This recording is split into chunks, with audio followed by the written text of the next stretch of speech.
साजिद भाई, मुझे समझ में नहीं आ रहा, पीपल्स पार्टी और एमक्यूएम पाकिस्तान की एक रिवायती दोस्ती भी है और दुश्मनी भी है, साथ चलते भी हैं और नहीं भी चलते। अब शहर कराची एक ऐसा शहर है जो बहुत सदियों बाद पुरअमन हुआ है और कोई नहीं चाहता कि यहाँ कत्लो गारत हो, लेकिन इलेक्शन से पहले ये हालात किस तरफ इशारा कर रहे हैं? आपका और पीपल्स पार्टी का झगड़ा और एक दूसरे पर ये इल्जामात, ये क्या कह रहे हैं?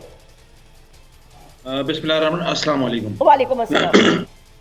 अच्छा देखिए, एक तो आज से एमक्यूएम ने तो इंतखाबी मुहिम आज नहीं बल्कि 2-3 महीने पहले से स्टार्ट कराची में कर दी थी।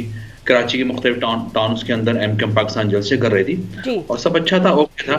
लेकिन जैसे जैसे इलेक्शन का टाइम पीरियड करीब आता गया तो ज़मीन पर टेंशन बढ़ गई। अच्छा देखिए, इसकी इब्तिदा ऐसे हुई कि गुज़श्ता 2-4 दिन पहले, बल्कि 4-5 दिन पहले, नाज़ाबाद के अंदर एमक्यूएम के कारकुन जो कि यूसी इंचार्ज भी थे, इंचार्ज हमारे थे, फरहान भाई, उनको वहाँ शहीद किया। ठीक है ना, उनके सर पे गोली लगी, उनके मासूम 3 छोटे बच्चे हैं। उसके बाद एमक्यूएम पाकिस्तान ने एफआईआर कटवाई और उस कैंडिडेट की, जो वहाँ कैंडिडेट है, उनकी भी एफआईआर कटी है। लेकिन पुलिस आज तक उस कैंडिडेट को गिरफ्तार करने में नाकाम रही है। ठीक है ना।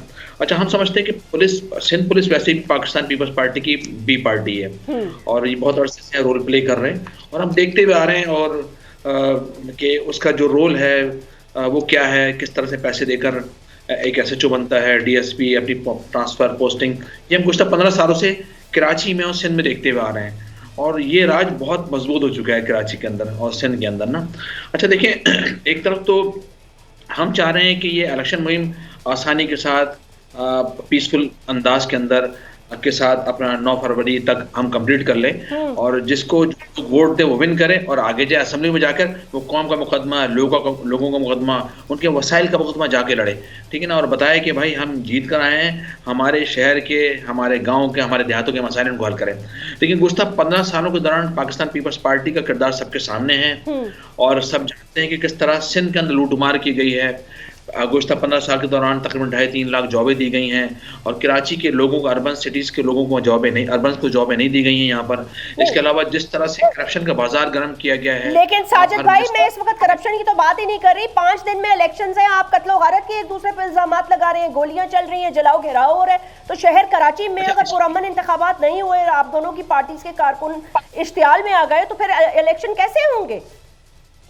देखिए, इसकी इब्तिदा पाकिस्तान पीपल्स पार्टी ने की है और गुज़श्ता कल भी न्यू कराची में वाक़या हुआ, उसमें भी पाकिस्तान पीपल्स पार्टी के लोगों ने जो कुछ किया सबके सामने है और बाकायदा तौर पर पुलिस रेंजर्स भी वहाँ पर आ गई थी।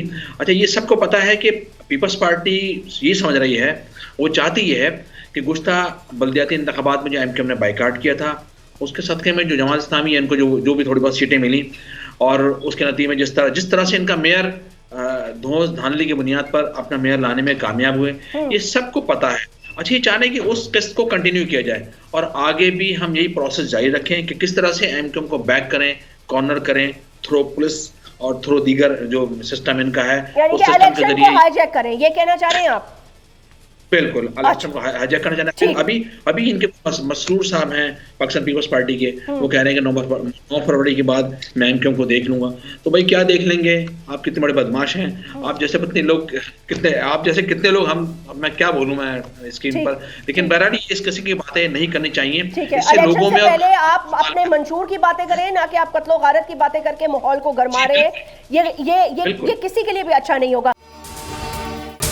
अगर ये वीडियो आपको पसंद आई है तो इस चैनल को सब्सक्राइब करें और बेल आइकन को क्लिक करें। सब्सक्राइब करें और बेल दबाएं ताकि कोई खबर रह न जाए।